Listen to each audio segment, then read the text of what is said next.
irritating Farquhar. I worked for a water company for 25 years, and I was on one of their most productive repair crews. That is, until the new manager, Mr. Numbnut, started. We had a monthly rotation where you're on call for 1 week in 4 for emergency repairs that were out of hours. On the day in question, I started work at 7:30 a.m. on Friday, finished work at 3:15 a.m. Saturday, so it was a pretty long shift. I get to work Tuesday morning and get called into the office by Mr. Numbnut. My vehicle's director, I left the yard at 3:12 a.m. and not 3:15 a.m., which, according to him, was my attempt to defraud the company. As you can imagine, I was absolutely fuming at this level of BS. I told him that at the time, I was covered in mud and sweat and just wanted to get home after completing a monster shift for the company. And was he genuinely causing a fuss over 3 minutes? He said that he was making me aware that I could be fired for it. Cue malicious compliance. I said, you can take me off the emergency contact list for extra coverage, and I won't be starting 20 minutes early each day either. I'll be at exactly 7:30 a.m., and I'll be heading out at exactly 5:30 p.m. No deviation whatsoever, and you can explain to your bosses why productivity is down and you're struggling to get coverage for emergencies. Then we'll see how important your 3 minutes are when they're costing the company money. I didn't realize it at the time, but this guy's job was bonus related and it was linked to our productivity, which tanked after that because all the other people on my team, except for the brown nosers, obviously. 3 weeks go by with an absolute mess in customer service complaints about their work not being carried out in a timely manner.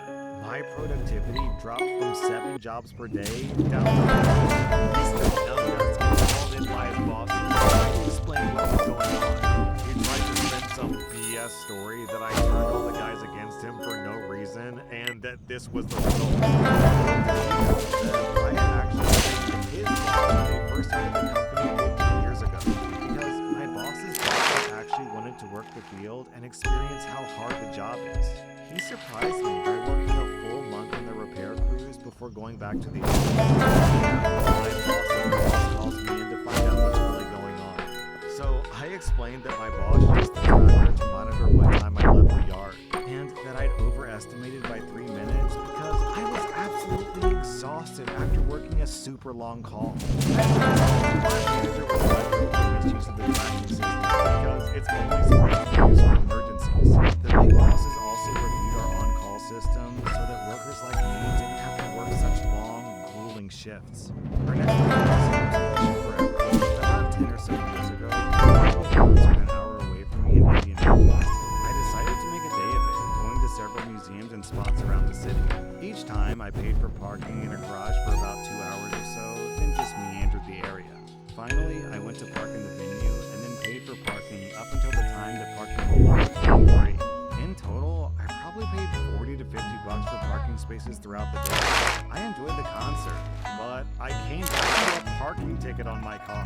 I think, this is odd, but I'm tired and chalk it up to a mistake. I decide to take photos of my parking spot and all the signs and head home for the evening.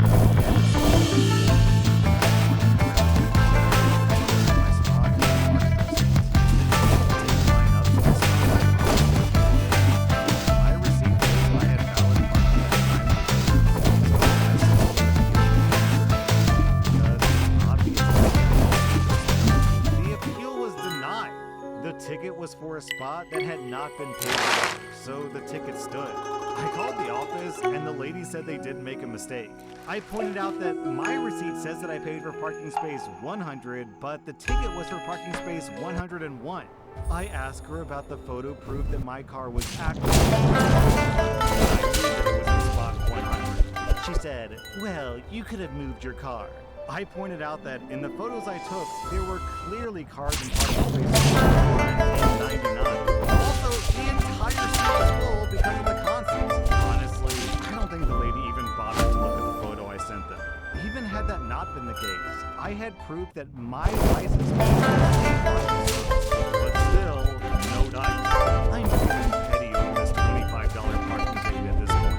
So I called and asked if I could retrieve track the amount that I paid for the time that I'd parked there, since it didn't count apparently.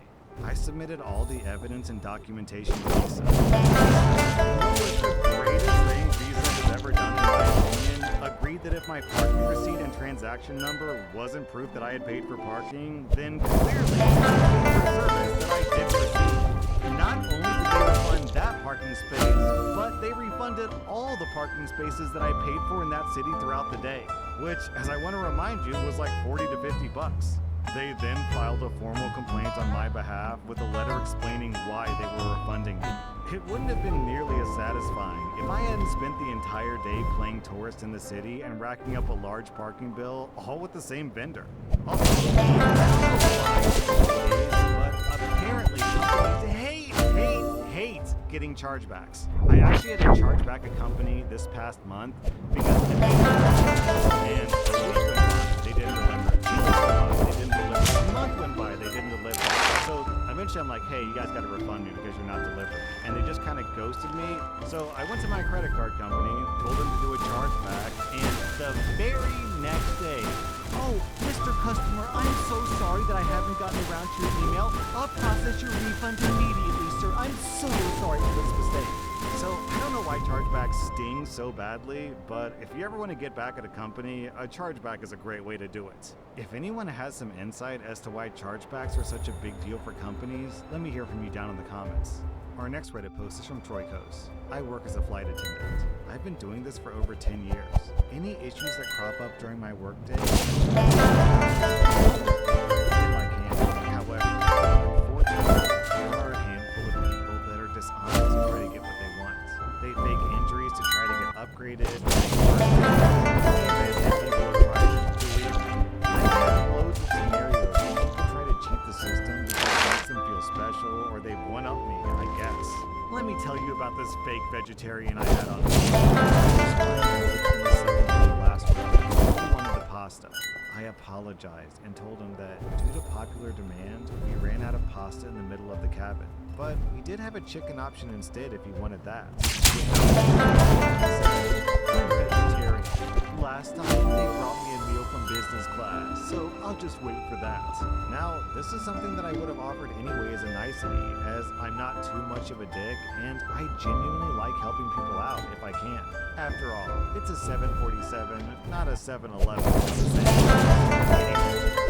Just expected it right off the bat, before I could even offer a solution, left a slightly bad taste in my mouth. Also, I smelled a rat. I was 99% sure that I had cleaned up an empty bacon chips earlier on. And no, they were not a vegetarian brand. I was certain that he was just being picky and he wanted a higher quality meal. I said, it's unfortunate that you didn't pre-order a vegetarian meal. I'll see what I can do for you though. Just give me 5 minutes to finish up here. Anyway, I went up to business class and I also run out of vegetarian options. So I went up to first class and asked if they could spare anything. We ended up putting together a few lettuce leaves with a bit of dressing. Then I thought,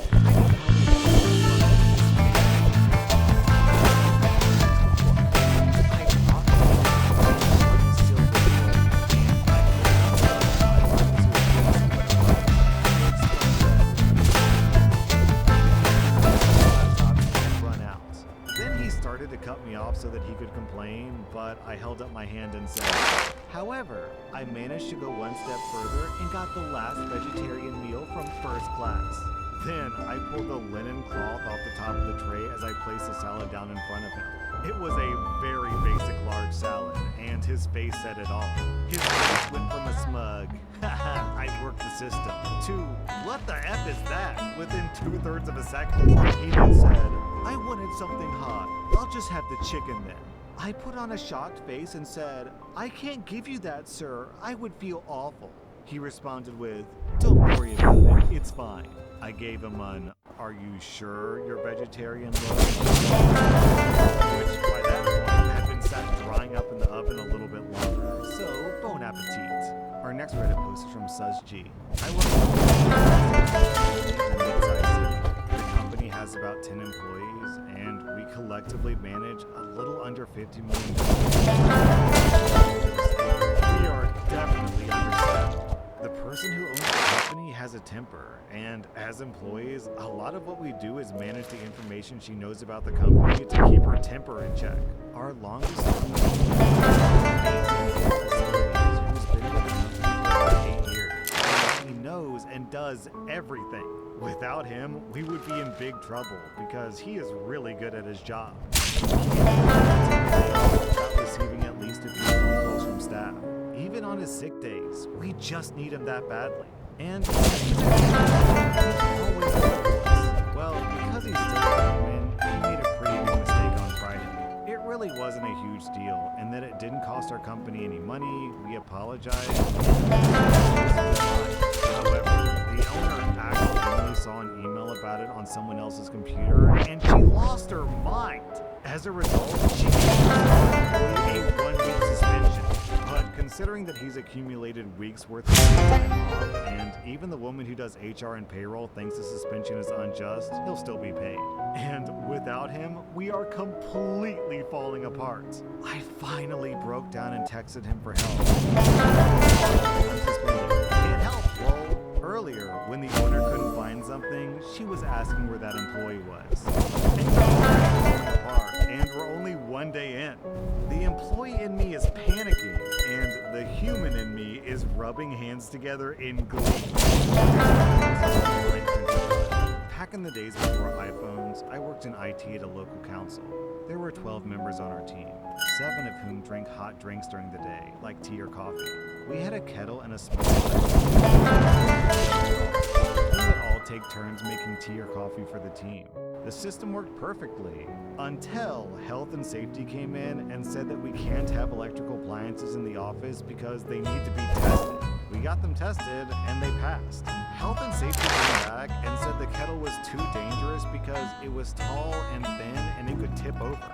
So we replaced the kettle with a wide bottom kettle that wasn't as easy to tip over. Health and safety came back again and said that having a hot water source that close to staff could burn them. The kettle had to be removed within 1 week.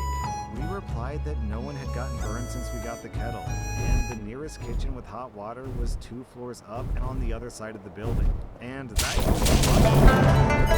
kitchen to make the drinks would take extra time, and then we'd have to carry the hot drinks down the stairs where accidents could easily happen. Health and safety said that it was their way or not at all. We relented, and the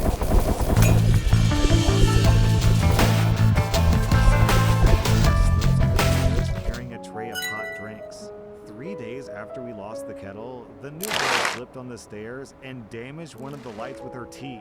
Health and safety had to fill out a 7-page report, and the light had to be replaced at a cost of £150. On day 9, another team member slipped on wet stairs, and his hot tea burned the person coming up the stairs. The person who got burned got a 2-week vacation, and health and safety had to fill in a different 12-page report. On day 22, I slipped on wet stairs with a full tray of drinks. I got 2nd-degree burns to my chest and arms. They let me take off for 2 days with full pay, and they had to fill out another 12-page report. On day 23, the kettle was returned. OP, I consider myself a pretty avid drinker. I have a cup of Chinese-style tea every single morning, but man, you Brits take it to another level. If I had to risk 2nd-degree burns that took 2 weeks to heal every single morning, I think I might just go for water instead. Our next Reddit post is from Hate This Tradition. I'm a 28-year-old woman and I dislike cooking. Don't get me wrong, I cook for survival. As for my in-laws, both my mother-in-law and sister-in-law are stay-at-home partners and they love to cook. Neither of their husbands lift a finger to help and they like that much. But ever since I got married 6 months ago, they expect, want, and demand that I cook with them. The first few times I went along with it, 5 to 7 hours to make food and do dishes. So when they planned to get together last weekend and discuss the menu, I suggested relax. They looked like I had insulted them. I told them they can cook, but to give me a list of what I should make, I'll just buy it instead. They said, that's not how traditions work, and if you need it, and that's exactly what I did, much to their anger. I I helped to set the table and to serve, but that was it. As we were eating, my husband commented how good something tasted. My mother-in-law immediately went on about how I wouldn't be cooking anything for him. When my husband was cooking it, my sister-in-law chimed in with how her husband or dad never had to cook a day in their life. How marrying lazy women like me has ruined his manhood. I looked at my husband and we both left. My mother-in-law and sister-in-law are blasting our phones over my head. In spite. Even my mom is taking their side now. But guess who doesn't care? That was r/malicious compliance, and if you like this content, check out my podcast where I publish the exact same episodes. Also, hit that subscribe button because I put out new Reddit videos every single day.